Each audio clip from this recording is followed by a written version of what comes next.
Clinicians enter the mental health field to heal. Patients enter treatment because they want to feel better, and health systems desperately want positive outcomes. Yet, despite everyone aiming for the exact same destination, massive numbers of patients simply disengage and drop out of care. The root of this disconnect lies in how clinicians are traditionally trained. For decades, the medical standard has been an expert model. A professional assesses the patient, identifies the pathology, and dictates the treatment path based entirely on their own authority. You can see this in how treatment goals are typically written. A clinician might write a plan requiring a patient to attend 3 group therapy sessions a week to reduce depressive symptoms. It is specific and measurable, but the patient had absolutely no voice in creating it. Decades of research in self-determination theory prove why this fails.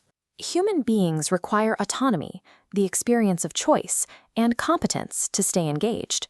When a treatment plan overrides a person's agency and dictates their behavior, their intrinsic motivation collapses.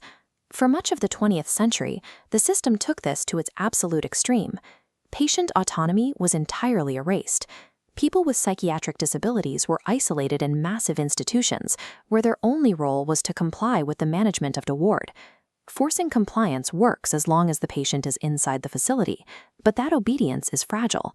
The moment the patient returns home, the illusion of recovery shatters. To create lasting behavioral change, clinicians must stop trying to install motivation from the outside and learn how to extract it from the patient. The pushback against this top-down authority started in the mid-20th century, led by a few practitioners who realized that dictating terms to patients was actively harming them. Alfred Adler argued clinical work must be a collaborative partnership, treating the patient as an absolute equal rather than a subordinate receiving a prescribed solution. Carl Rogers introduced unconditional positive regard. He proved that accepting a client exactly as they are, without judgment, effectively disarms their defensiveness. Let's apply this to a hypothetical patient named Sarah. She's admitted to a facility after a crisis. She is completely withdrawn, telling her clinician that everything is pointless and she just wants to feel less stuck. Instead of immediately assigning Sarah to a behavioral activation group, the clinician uses a technique called motivational interviewing.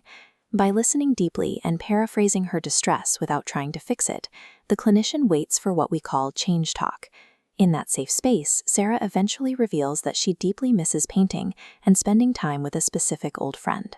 That buried desire to make art and reconnect with her friend becomes the anchor for her entire treatment.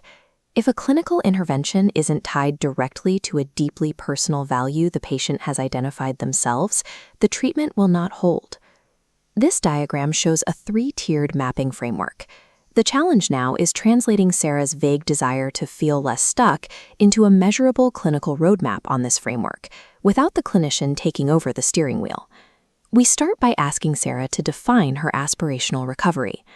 She decides that her ideal outcome is returning to the art studio every single week to paint with her friend. Next, we map the baseline she is trying to escape. Sarah defines what to avoid as remaining totally isolated inside her apartment and ignoring her phone. Finally, we define the middle tier. Sarah agrees that texting her friend once a week and simply stepping outside 3 times a week would represent genuine, realistic momentum.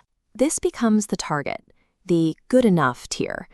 Psychologist Albert Bandura defined this exact process as self-efficacy.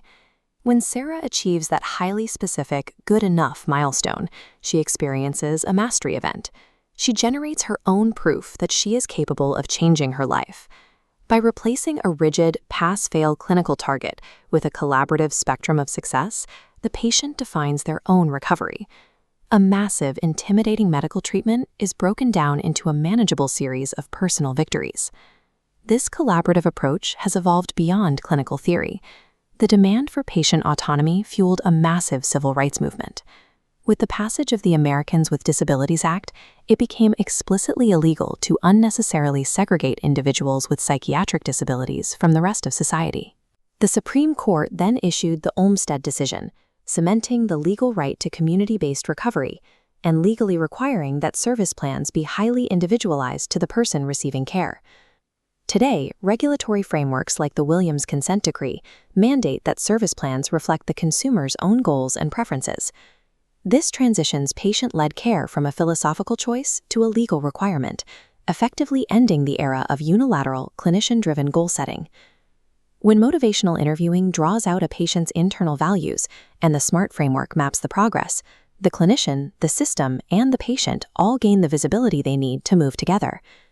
True clinical strength is not dictating a patient's path to recovery. It is building a framework rigorous enough to help them draw their own map and honoring their agency to follow it.